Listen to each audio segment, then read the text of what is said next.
Bonjour, je suis aujourd'hui avec Michel Rolland pour euh, regarder ensemble comment se passe la situation pour ceux pour qui le confinement est impossible parce qu'ils n'ont pas de chez soi, pour les plus précaires de nos sociétés. Est-ce qu'ils ont été prévus par les gouvernements? Quelles sont les mesures à prendre? Quelle est l'expérience de terrain? Et Michel Rolland est la personne pour nous en parler. Il a travaillé toute sa vie comme médecin dans des maisons médicales, c'est-à-dire un système de médecine qui n'est pas la médecine à l'acte, la médecine où on essaye d'avoir le plus possible de traitements, mais au contraire, une maison médicale basée sur la prévention, sur l'organisation d'une forme de santé pas du tout commerciale, mais sociale. Il a été donc médecin en maison médicale à Molenbeek puis à Saint-Gilles. Il a aussi été professeur de médecine générale à l'Université libre de Bruxelles et maintenant à la retraite, je pense que il fait partie de la catégorie des gens pour qui le mot retraite est incompréhensible et donc il s'occupe de médecins du monde et c'est à ce titre que je l'ai invité aujourd'hui. Merci Michel d'être avec nous. Bonjour. L'expérience de médecins du monde, vous vous occupez de quelle catégorie de personnes, si on peut parler comme ça? Oui, peut-être pour caricaturer et employer une formule très brute, on s'occupe des gens dont personne d'autre ne s'occupe, c'est-à-dire de ces personnes qui n'ont pas de couverture sociale, pas de couverture santé, pas de couverture de soins, donc qui échappent au système traditionnel, par exemple de l'INAMI, de la sécurité sociale, ou de fait d'asile, ou de l'aide médicale urgente des CPS. Donc, il reste en Belgique quand même pas mal de personnes en dehors de tout, et donc qui n'ont accès à rien, en tout cas officiellement, et Mhm. donc toute une série de bénévoles, de structures humanitaires, mais jamais publiques, même si parfois les pouvoirs publics soutiennent ce genre de structures, Oui. sont là pour essayer de pallier le manque de prise en charge sociale de ces nombreuses personnes. Concrètement, c'est quelle catégorie? C'est ce qu'on appelle les SDF, les sans-abri? Oui, donc effectivement, il y a les sans-abri qui n'ont pas d'adresse fixe. Or, pour avoir accès aux soins, même en dépendant d'un CPS, il faut une adresse. Il y aurait Les 17 CPS, pour nos 000, amis français, ce sont les centres publics d'aide sociale. oui, oui, le centre public d'aide sociale. Donc en Belgique, il y aurait 17 000 sans-abri. Ce sont des chiffres difficiles parce que ce sont des populations mobiles et qui n'aiment pas trop être confrontées aux autorités publiques, dont au moins 4 000 à Bruxelles, selon des sondages ponctuels qu'on fait chaque hiver. Donc quand je parle de sans-abri, ce sont vraiment des gens qui sont dans la rue. Parce qu'il y a Mhm. énormément de gens qui n'ont pas de domicile. Il y en a beaucoup plus que ces 17 000 qui sont logés à gauche et à droite, chez un ami, dans la famille, mais qui n'ont pas donc d'adresse et de domicile à eux. Les sans-papiers, de nouveau, les chiffres ne sont pas faciles à identifier. On parle de 100 à 150 000, dont probablement les 2 tiers sont concentrés à Bruxelles. Demandeurs d'asile, il y en a eu à peu près 30 000 demandes d'asile ces dernières années, dont seulement 35 à 40 reçoivent une réponse positive, ce qui fait que les autres, le reliquat, si on peut dire comme ça, restent en Belgique en général de façon illégale. Et puis, il y a cette nouvelle catégorie qu'on appelle les transmigrants, donc qui sont des gens qui passent par la Belgique, mais qui ne demandent pas l'asile en espérant aller en général en Angleterre. Alors là, certains sont arrêtés, même plusieurs fois, et donc il y aurait entre 10, peut-être une dizaine de milliers de ces personnes. Il y a eu 13 000 arrestations pour motif de transmigration l'année dernière. Donc vous voyez, ça fait quand même énormément de gens qui sont en dehors. Alors ça fait énormément de gens, mais quand on rapporte à la population belge de 11 millions d'habitants, en fait c'est rien. Et Mhm. pour les finances publiques, ce ne serait pas grand-chose d'insérer tous ces gens dans un système universel Mhm. au On niveau des va, on finances va y de venir, mais l'État. on va d'abord regarder la situation Oui, sur le terrain. oui. Michael m'indique qu'il a du mal à comprendre malheureusement. J'espère que c'est seulement chez lui, sinon qu'on me le signale. Moi, j'entends bien. Bon, on va parler lentement, calmement, pour que même les gens qui ont une connexion plus Oui, faible captent bien. Signalez-le-moi. Tu as parlé de la Belgique. Médecins du Monde est actif en France aussi. J'imagine que c'est le même genre de situation, d'activité. oui, Médecins du Monde, c'est un ensemble de 16 chapitres, comme on les appelle. La France est le principal, a été la première, et puis il y a l'Espagne, la Suède, le Japon, les États-Unis. Donc il y a 16 délégations nationales. C'est un petit peu la même structure Médecins sans frontières, Médecins du Voilà. Monde. Maintenant, ces gens-là, quelle est leur situation globale au point de vue de soins de santé? Je veux dire, même avant l'éruption du virus. Mais ce sont des gens qui additionnent et qui même multiplient toute une série de ce qu'on appelle des facteurs de vulnérabilité. Alors pour moi, la vulnérabilité, c'est pas un état stable comme ça à un moment donné, c'est plutôt un processus, je dirais, de vulnérabilisation qui arrive à un moment donné à un statut qui fait que les gens sont vulnérables à toutes sortes de choses, dont à la maladie. Mhm. Maladie physique, maladie sociale, maladie mentale.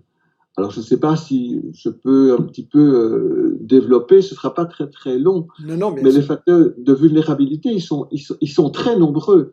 La petite enfance, le grand âge, le genre féminin, surtout en cas de grossesse, avec toutes les violences spécifiques liées au genre, les maladies chroniques, dont les dépendances, la toxicomanie, l'alcoolisme, l'immunodépression, l'extrême pauvreté, la malnutrition, le sans-abrisme, un statut illégal, l'insalubrité, la misère sociale, les difficultés de communication pour des gens qui ne parlent pas bien français.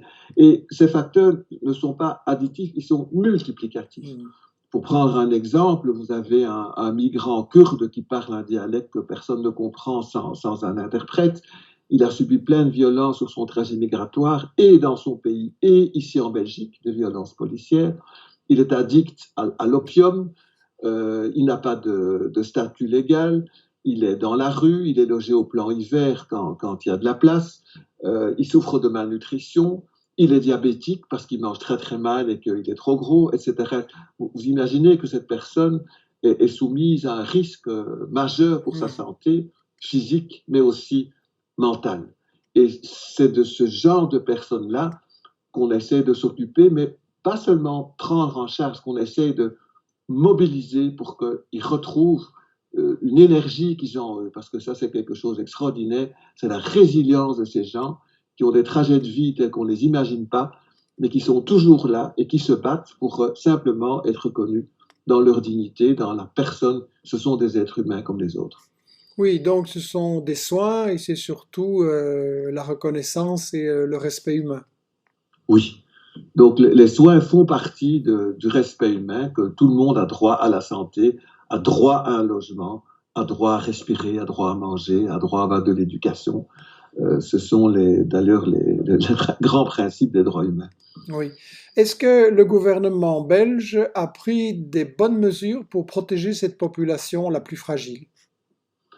Vous parlez en général ou bien Ah oui, c'est maintenant, vrai que en pour les amis l'occurrence, français, on a tellement de gouvernements en Belgique que on va parler peut-être du gouvernement belge en général, qui est principalement responsable des mesures prises. oui, Et puis on peut aussi parler de la situation à Bruxelles, qui a son propre gouvernement et c'est là que tu es actif. Donc c'est comme tu veux. oui, oui. Ben, c'est-à-dire que l'État a mis à côté de la sécurité sociale tout un système d'autres systèmes qu'on appelle subsidiaires et qui permettent de prendre en charge au niveau des soins, pas toujours au niveau social. Bon, je pense à la pension, au chômage, qui ne sont pas toujours assurés pour ces populations, même si on sait que ces déterminants sont très importants pour la santé, peut-être même plus que les soins.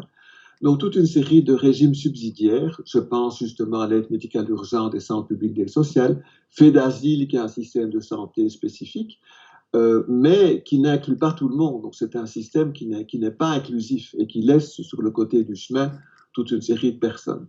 Alors évidemment, quand il y a une crise sanitaire majeure comme celle que nous vivons aujourd'hui, ben, fatalement, c'est les gens en fonction de leurs facteurs de vulnérabilité, notamment le sans-abrisme, notamment leur statut illégal, sont plus que d'autres soumis au risque de tomber malade.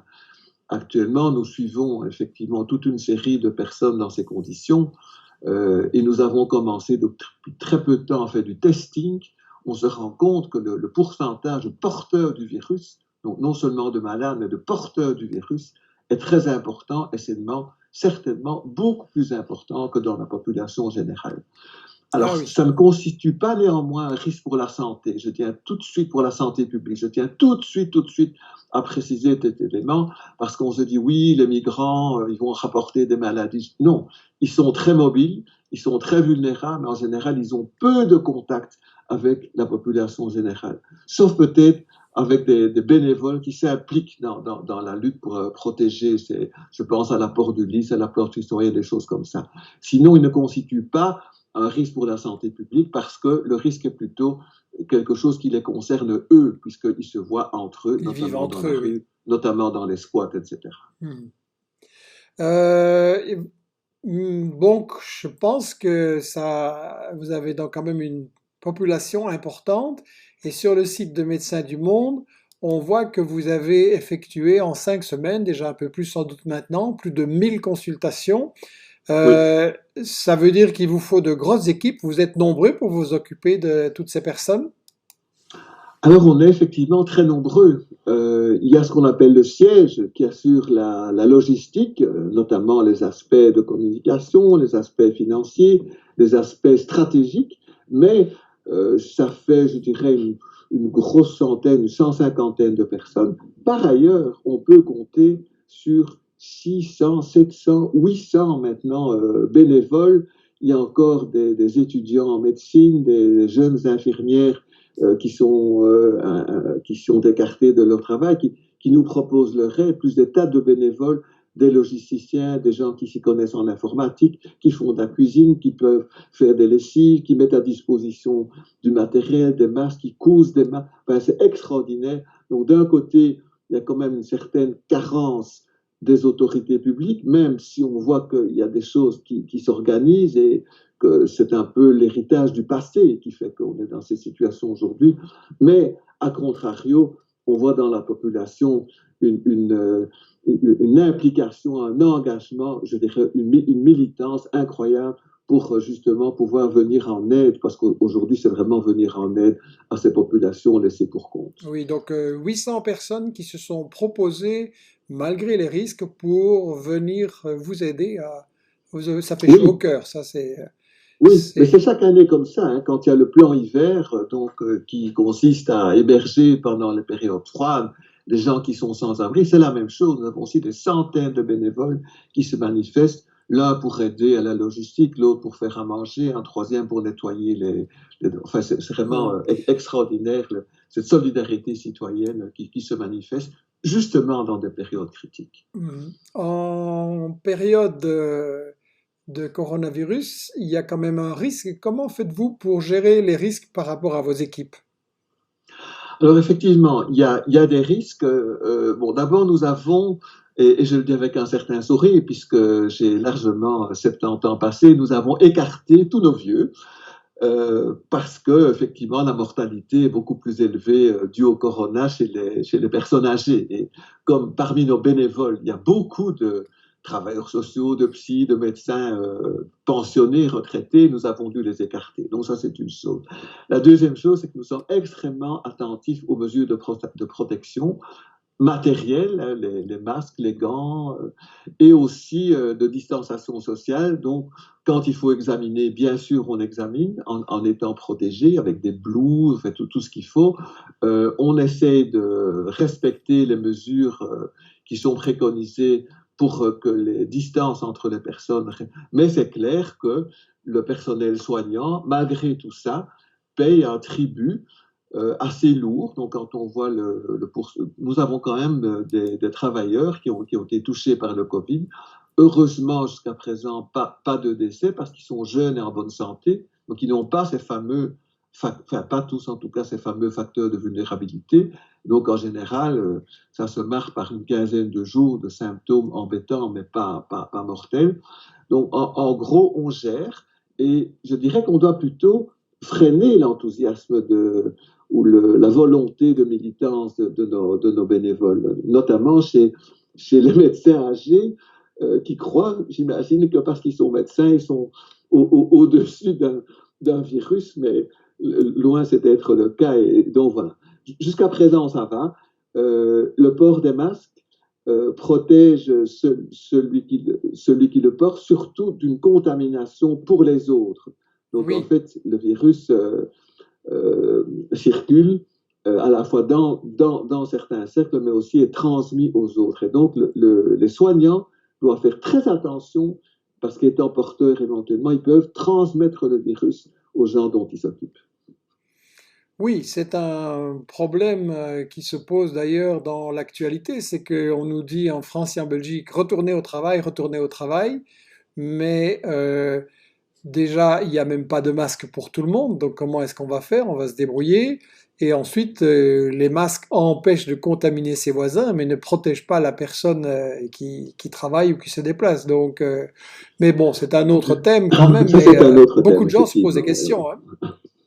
Ça pose sûrement question. En fait, il faudrait au déconfinement que tout le monde porte un masque, hein, c'est ça la condition, mais effectivement, les masques officiels ne sont pas disponibles en quantité suffisante, et donc on va se contenter de masques en tissu, de bandanas, d'écharpes, ou je dirais c'est mieux que rien. Bon, si On tout le monde le a, porte systématiquement, voilà. on a déjà traité cette question dans Michel Midi Ah, sur le scandale des masques qui ont été détruits en Belgique et pas remplacés, alors que tous les experts disaient qu'il en fallait. Donc oui, oui, ça, oui, c'est quand même le moment de rappeler qu'il y aurait eu beaucoup moins de contamination et de morts si nos gouvernements successifs, en France pareil, avaient fait leur devoir. Donc ça, c'est une enquête qui devra vraiment être menée de façon sérieuse. Revenons maintenant au SDF. Comment se pose la question du confinement pour les SDF, les personnes en marge dont vous vous occupez?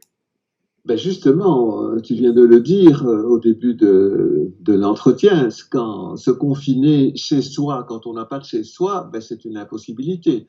Donc, nous avons mis sur pied, quand je dis nous, c'est Médecins du Monde, mais aussi d'autres structures telles que la Croix-Rouge, le SAMU social, Infirmiers de rue, Médecins sans frontières, le SME, ça fait toutes sortes de petites ou de grosses structures de type humanitaire, officieuses ou parfois parapubliques. Quand je pense au SAMU social, c'est une structure publique, une série de centres qu'on appelle soit d'hébergement pour les gens qui sont dans la rue mais qui ne sont pas touchés par le coronavirus, soit de confinement et qui sont des centres où ceux qui sont touchés par le corona se retrouvent ensemble puisqu'ils sont tous porteurs. Hmm. C'est ce qu'on appelle du cohortage. Alors pour ça, on a évidemment les centres habituels qu'on utilise pendant le plan hiver, donc ils sont des lieux d'hébergement qui sont parfois devenus des lieux de confinement. MSF a mis sur pied un énorme centre sur le site de Tour et Taxi, où on pourra loger jusqu'à 150 personnes. Et régulièrement, les communes, à la demande du gouvernement bruxellois, donc là je parle pour Bruxelles, mais Anvers fait à peu près la même chose, réquisitionnent des hôtels, soit pour héberger, soit pour confiner les sans-abri. Bon, évidemment, on est dans des capacités limitées.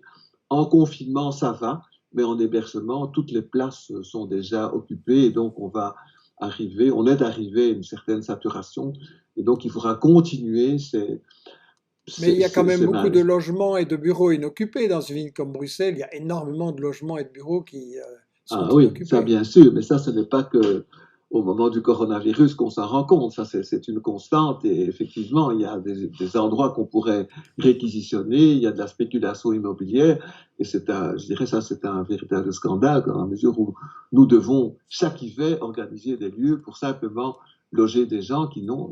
Il y a encore des morts à Bruxelles, en Belgique chaque Hmm. année si vous buvez un peu trop d'alcool et qu'il gèle et que vous êtes dehors avec un manque de mais disons, le risque vital est vraiment majeur. Et chaque année, ça arrive encore ici chez nous. Ce qu'on voit aussi maintenant avec la crise, ce sont des gens qui ont faim. Donc ici, en 2020, en Belgique, les gens qui sont dans la rue n'ont plus personne avec qui faire la manche et les banques alimentaires sont vides. Et donc, il y a vraiment des gens qui ont faim.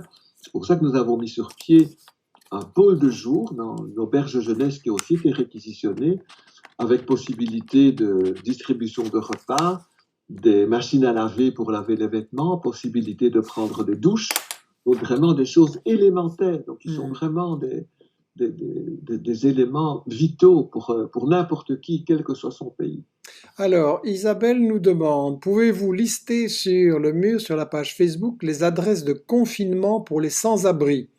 Donc, on va le faire directement après la fin de l'interview.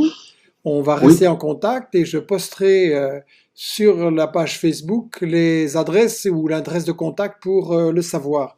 Qu'est-ce que Médecins du Monde revendique pour mieux soigner ces personnes fragiles? alors, donc on parle alors de droit aux soins, mais nous avons élargi il y a quelque temps déjà droit à la santé, parce que la santé, c'est bien sûr les soins quand on est malade, mais c'est surtout un ensemble de conditions de vie, notamment le logement, notamment la nourriture, notamment un environnement sain, qui conditionnent la santé publique.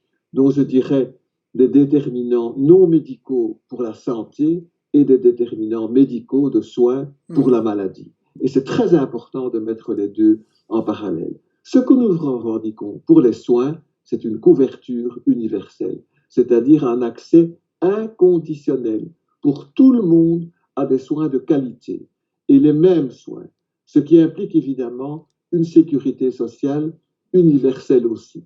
Tout le monde doit contribuer selon ses moyens et tout le monde doit recevoir selon ses besoins. Donc, Et tu cette veux dire que couverture même pour les universelle qui gens, semblait...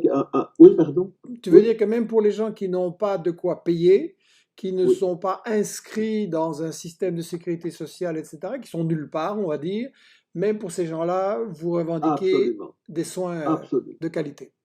absolument. Et pas seulement en Belgique, je dirais dans le monde entier, parce que la situation dans les pays du Sud est parfois bien plus dramatique encore que chez nous en Belgique. Et cette revendication, qui semblait une utopie complète, qui semblait un rêve il y a encore 20-30 ans, est maintenant endossée, bon, à des degrés divers et avec des volontés diverses, par les Nations Unies, par l'OMS, par l'UNICEF, par Oxfam, par Médecins du Monde, par Médecins sans frontières. Il y a de grosses pressions avec des arguments humanitaires, des arguments de santé publique, mais même des arguments économiques qui, espérons-le, vont peut-être faire bouger nos gouvernants, en ce sens que ça coûterait beaucoup moins cher de soigner d'emblée tout le monde dès l'apparition des symptômes, d'assurer la vaccination de tout le monde, plutôt que d'attendre que les maladies se développent, apparaissent et se manifestent à des stades ultimes qui font qu'à ce moment-là, ça nécessite de la réanimation, des hospitalisations, des traitements très chers. Donc même pour des raisons économiques, cette couverture universelle est une revendication logique au-delà du fait que ça constitue un droit humain. D'accord. Donc même pour des partis politiques plus égoïstes, ce serait un bon calcul. Exactement, Voilà. exactement, c'est un bon Voilà. calcul. Il faut Voilà. parfois pas, parler le langage du portefeuille aussi. Alors tu as évoqué les pays du Sud. Évidemment, on se pose la question, mais eux qui sont plus pauvres et avec des soins, des systèmes de soins de santé parfois beaucoup plus délabrés, qu'en est-il? Tu as été avec Médecins du Monde au Congo, en Guinée. Quelle est ton expérience de terrain là-bas? Ben, l'expérience de terrain, c'est que ces pays, que ce soit la Guinée, la France-Afrique ou bien le Congo, la Belgique-Afrique, je ne sais pas comment il faut dire, restent extrêmement dépendants de leurs anciens colonisés avec un phénomène de néocolonisation, les États-Unis, la Chine, etc. Et on voit ça tous les jours dans la mesure où il n'y a pas de système de santé, il n'y a pas de couverture sociale, même pour la majorité des gens qui pourraient cotiser un petit peu, mais la majorité ne sont pas capables de cotiser. Les soignants ne sont payés occasionnellement à des salaires de misère, salaires de misère qui sont d'ailleurs ceux de toute la population. Et donc, rien n'est organisé et c'est vraiment le règne du privé. Et c'est là qu'on voit finalement les dérives d'un système privé qui fait que sont soignés ceux qui peuvent payer. Hmm. Et on a comme ça des hôpitaux d'un luxe et d'une haute technologie à côté de dispensaires de campagne, même de villes, qui essaient tant bien que mal d'assurer la nutrition des enfants, les vaccins de base, la prise en charge des diabétiques avec des traitements les moins chers possibles. Donc là manifestement, il y a un manque énorme, mais qui est dû, comme c'était le cas avant, à l'exploitation inouïe de ces pays. Moi, j'ai beaucoup travaillé au Kivu, donc dans l'est du Congo. C'est une des régions du monde les plus riches. Il y a tout. Il y a du cuivre, du diamant, il y a des terres rares, il y a vraiment tout. Et c'est un pays c'est une province du Congo où l'Ebola, le sida, actuellement probablement le Covid, mais on n'a pas vraiment de statistiques, font des dégâts inouïs, en plus de la malaria et d'autres maladies totalement curables, totalement vulnérables, avec l'apparition de maladies chroniques qui sont dues justement à des modes de vie qui changent, qui s'éloignent des habitudes naturelles de ces populations et qui font que le diabète augmente, l'hypertension augmente, les bronchites chroniques augmentent en lien avec des modes de vie et la dégradation du milieu écologique. Oui, Donc c'est une situation réellement dramatique qu'on observe là-bas et c'est clairement lié à une gouvernance totalement déficitaire et qui continue à rester dans la dépendance de fait des pays colonisateurs ou oui. néocolonisateurs. On avait avec nous il y a 2, 3 jours Aziz Salmon Fall, originaire du Sénégal, qui se plaignait effectivement que la situation des systèmes de santé publique était lamentable et que c'était dû principalement à la continuation des politiques coloniales. On peut ajouter Tout à fait. néocoloniales devant, mais en disant que voilà, tout était décidé dans le Nord et en fonction du profit et pas du tout en fonction des droits humains de ces populations. Tout à Euh, fait. il y a aussi un point, je pense, à souligner pour certains pays du Sud, c'est que certains sont toujours victimes soit de guerres organisées par des grandes puissances, soit de sanctions, de boycotts qui les empêchent parfois d'importer des médicaments, des systèmes médicaux. Je pense au Venezuela, je pense à l'Iran. Il y a toute une série de pays victimes des sanctions des États-Unis et de l'Europe. Est-ce que ça, c'est pas un scandale majeur de faire la guerre et d'empêcher des gens de se soigner? Évidemment, je veux dire que la guerre a de multiples aspects, mais le problème des blocus en ce qui concerne les produits essentiels, dont les médicaments et dont les soins, c'est vraiment un scandale humanitaire qui n'a rien à voir avec la guerre, parce que, enfin, déjà la guerre, on ne va pas parler du pacifisme, mais je veux dire, ce sont des mesures qui touchent les populations plus que les gouvernants et plus que les armées. Donc, la guerre a changé de caractère et quand on voit dans certains pays, effectivement, les conséquences des politiques coloniales ou néocoloniales, avec éventuellement des blocus, on se rend compte des conséquences, mais majeures, avec des conséquences de morbimortalité, c'est-à-dire de maladies et de décès qui en découlent. Néanmoins, quand on voit par exemple un régime ou un pays, je ne vais pas parler du régime, mais Cuba, avec un investissement bien moins important, par exemple, que les États-Unis, puisqu'ils consacrent que 9-10% de leur PIB aux soins de santé, alors que les États-Unis en consomment 18%. Les indicateurs de santé sont quasiment meilleurs à Cuba qu'aux États-Unis. Donc, en réfléchissant à une politique de santé publique basée sur la juste utilisation des ressources, ça permet d'améliorer tous les indicateurs depuis la petite enfance jusqu'au grand âge, puisque à la fois la mortalité infantile et l'espérance de vie dans ces pays-là peut se comparer aux pays les plus avancés ou considérés comme les plus avancés. Donc, tu penses qu'il faut repenser l'ensemble des relations nord-sud si on veut arriver à une bonne politique de santé publique sur la planète? Oui, moi j'en suis persuadé, avec d'une part un système de couverture universelle, financé, alimenté, je ne sais pas comment il faut dire, mais par un système de couverture sociale et de participation universelle. Je veux dire que certains disent qu'il n'y a pas de raison que les riches ne payent pas leurs soins. Alors moi, je pense qu'ils ne doivent pas payer leurs soins quand ils sont malades, mais ils doivent contribuer à un Mhm. système de sécurité sociale qui peut bénéficier à tout le monde, dont à eux, quand ils seront malades. Et c'est ce système, au fond, de solidarité qui a fait qu'on a construit notre système de sécurité sociale, qu'on est occupé maintenant, depuis quelques années, à démolir consciencieusement, pan par pan, et en allant vers un système de privatisation. Je pense aux pensions, je pense au chômage, où finalement on se réassure parce que le premier pilier, c'est-à-dire la sécurité sociale, devient de plus en plus à la portion congrue en fonction d'économies qu'on fait peser finalement sur les plus pauvres. Oui, on a eu il y a quelques jours aussi Martin Willems, un syndicaliste de la Mm. CNE, qui nous a souligné l'importance de la sécurité sociale, Ah, non seulement, oui, non oui, seulement oui, l'assurance oui, maladie, mais aussi les pensions de retraite, l'allocation chômage, toutes les allocations qui permettent d'avoir une oui, vie normale, même en cas de coup dur. Et on a ici Isabelle qui intervient, couverture universelle pour sortir de l'indigence, pouvoir anticiper son existence à J plus X jours pour chaque personne, c'est le meilleur calcul. La question des soins prophylactiques doit rester un débat démocratique. oui, oui. Alors ça, je pense que Isabelle a tout à fait raison, parce qu'on sait que 1 euro, 1 dollar, enfin n'importe quoi, investi en promotion de la santé rapporte au niveau de ses conséquences bénéfiques sur la santé publique plus qu'1 euro investi en matière de prévention, plus qu'1 euro investi en matière de curatif. Au plus on va vers la maladie, au plus il faut déployer des moyens importants pour venir à bout d'un processus. Donc c'est clair que c'est tout à fait en amont des processus morbides qu'il faut essayer d'intervenir. Et en amont, c'est justement la nutrition, le milieu de vie, la protection sociale, l'éducation et des choses qui ont à voir avec la promotion de la santé. Et donc, c'est très, très important ce qu'elle a dit là, parce qu'actuellement, 2% du budget global de la santé est dédié à la prévention.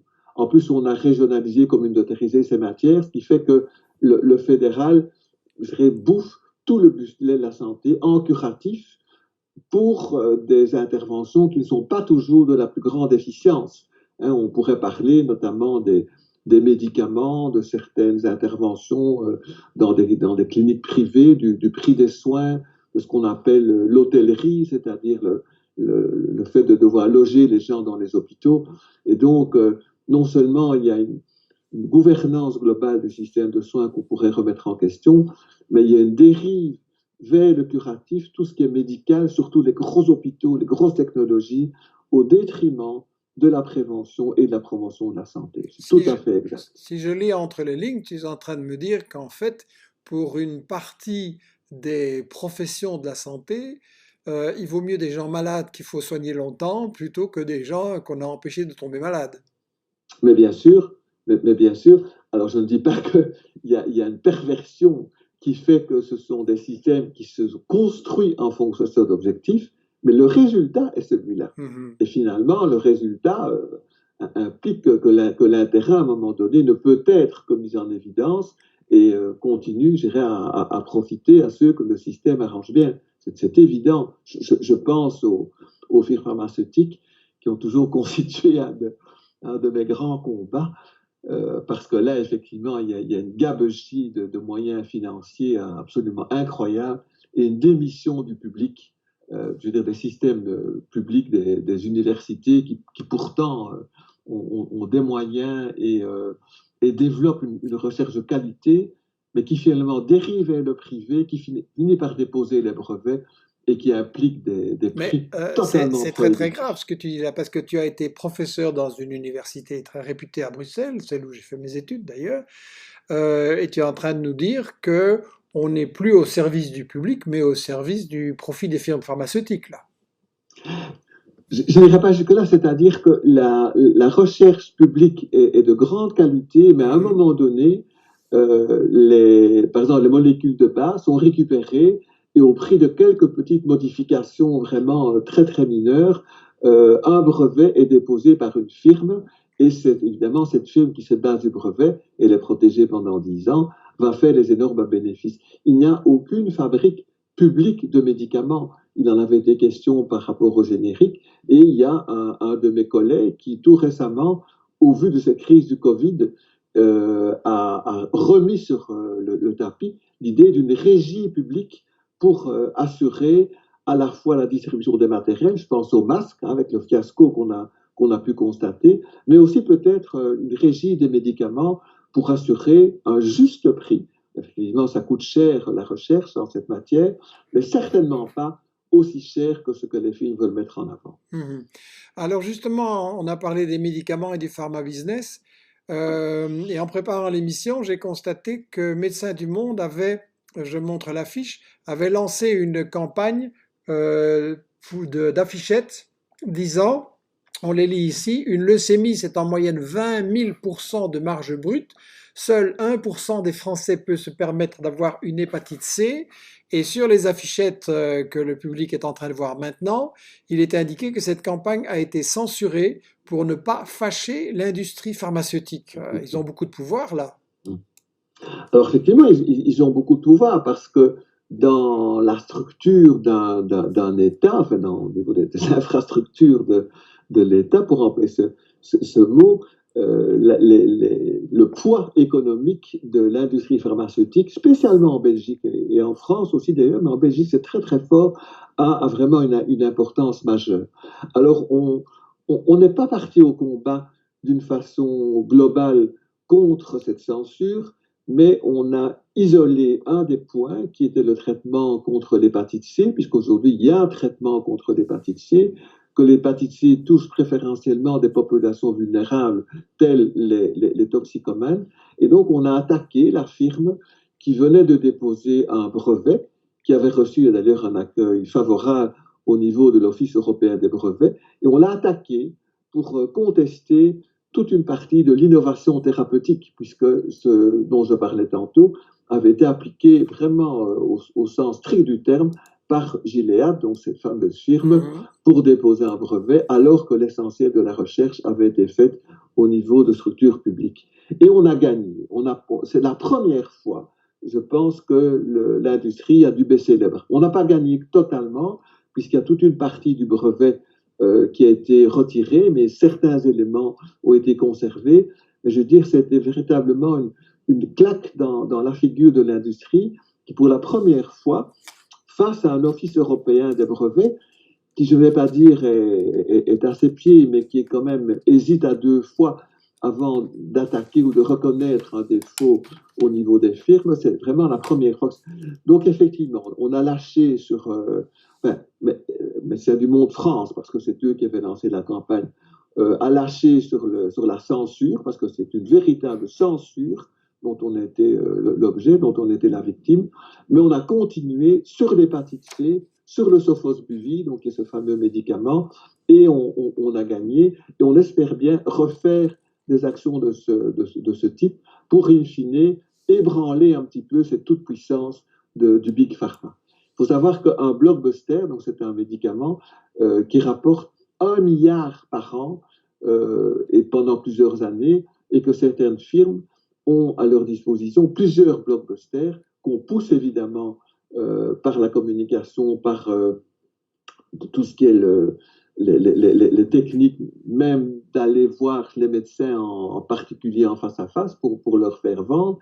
Et quand on arrive au bout du brevet, on change un petit morceau d'atome et on redépose un brevet pour 10 ans. Bon, c'est toute cette machinerie que, effectivement, un médecin du monde, on essaye de contrecarrer, mais de façon officielle, parce qu'on n'y arrivera pas autrement, notamment par l'Office européen des brevets. Bien, je pense depuis un petit temps et en t'écoutant encore plus qu'il faut absolument qu'on essaye d'avoir dans un prochain Michel Midi quelqu'un qui pourra nous expliquer un peu de l'intérieur comment fonctionne le système du pharma business parce que je crois que les gens voient la facture qu'ils doivent payer mais ne se rendent pas compte de ce qu'il y a derrière. Bien, je crois que c'est super intéressant.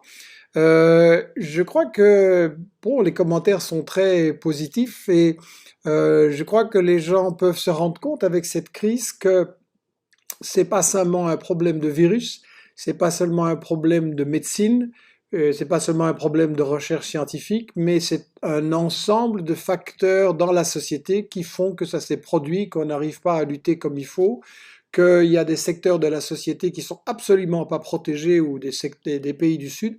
Et donc c'est le but de Michel Midi de permettre justement au moment où tout le monde se pose ces questions, de réfléchir à ce qui doit changer dans notre société vu l'importance du sujet, j'ai décidé de publier le plus vite possible un livre sur les leçons du coronavirus, les choses positives qu'on peut en tirer justement pour prévenir d'abord d'autres épidémies et ensuite pour vraiment améliorer tout ce qui ne va pas dans cette société.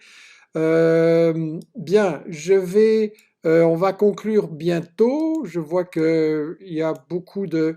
Alors oui, on parle justement des actionnaires. Alors une histoire d'actionnaires qui misent sur les pandémies. Est-ce que c'est une des réalités abjectes du néolibéralisme, qu'il y a des actionnaires de sociétés pharmaceutiques qui vont essayer de faire beaucoup de profit avec ça? De nouveau, je ne sais pas si c'est un dessin, donc un but organisé en tant que tel, mais le résultat est certainement celui-là. Tout comme, pour faire une comparaison très très triviale, un médecin qui travaille à l'acte, donc à la consultation, a intérêt à ce qu'il y ait beaucoup de grippe en hiver, parce que ça augmente le nombre de ses contacts. Donc je ne dis pas qu'il espère qu'il y ait de la grippe ou qu'il organise une épidémie de grippe, mais le fait est que le système de financement Mhm. facilite finalement cet aspect de la santé pour multiplier les contacts et donc les gains des dispensateurs de soins. Alors, ça ne m'étonnerait pas du tout que quelque part les actionnaires des Big Pharma aient exactement le même type de raisonnement. En tout cas, le résultat est celui-là. Oui, j'ai lu ce genre de choses dans des pages de journaux financiers et patronaux aux États-Unis notamment, où on a de grandes espérances avec le malheur des gens. Bien, Tout à fait. euh, je vais te demander une brève conclusion. Qu'est-ce que, à ton avis, les gens peuvent faire, les gens qui nous écoutent, pour que ça aille mieux, pour peser dans le sens d'un monde meilleur? Ben, pour moi, me limiter comme médecin de santé publique au domaine qui est plus spécialement le mien, mais qui est qui est le nôtre à tous, c'est vraiment se battre pour maintenir, parce qu'il est question vraiment de maintenir, donc pour ne pas détruire la sécurité sociale, la maintenir et peut-être la développer. Parce qu'actuellement, on voit, tout le monde a pu reconnaître que sans sécurité sociale, cette épidémie pour nos pays du Nord, nos pays développés, ça aurait été encore bien pire. Ça aurait été un drame social, un drame sanitaire. Avec la sécurité sociale, on est quand même parvenu quelque part à contenir le phénomène et avec des autorités publiques, certes déficientes à certains niveaux, mais qui ont quand même pris aussi des décisions. Donc on voit que la santé publique, c'est un domaine où finalement il faut maintenir un système collectif de solidarité. Et je pense qu'il faut tous se battre pour ça. Bien. C'est un élément majeur qui va animer certainement le prochain gouvernement au sortir de cette crise. Bien, merci pour ces paroles profondes et encourageantes. Nous allons en rester là aujourd'hui. Je vous signale que la prochaine émission, lundi à midi, va aborder qu'est-ce qui s'est passé en Chine finalement, avec Ding Yifang, économiste et politiste, pardon, j'y arriverai, chinois, francophone, parce qu'on n'arrête pas de parler de la Chine, en bien ou en mal, et si pour une fois on écoutait les Chinois eux-mêmes, donc il va nous donner le point de vue de l'intérieur sur ce qui s'est passé là-bas, notamment sur les rumeurs, les accusations, les choses positives et négatives qui se sont produites dans cette approche. Voilà, nous allons prendre congé de vous, partager votre solidarité, partager vos lectures, puisque beaucoup de gens ont plus de temps pour lire, quelque chose malheur est bon. Profitez-en pour réfléchir avec vos amis, avec vos contacts sur ce que il est possible de faire pour un monde meilleur. Essayez, si vous en avez les moyens, de rejoindre les amis d'investigation et de nous soutenir. L'actualité montre, je vais y revenir dans quelques jours, qu'il faudrait renforcer absolument l'équipe. Donc, on a vraiment besoin de votre soutien sous toutes sortes de formes, financiers, bénévoles, etc. Je prends congé de Michel Roland. Bon courage pour la suite du travail avec les plus fragiles d'entre nous et que chacun prenne soin des siens, que chacun prenne soin de l'humanité et de nos générations à venir. Merci Michel. Merci beaucoup.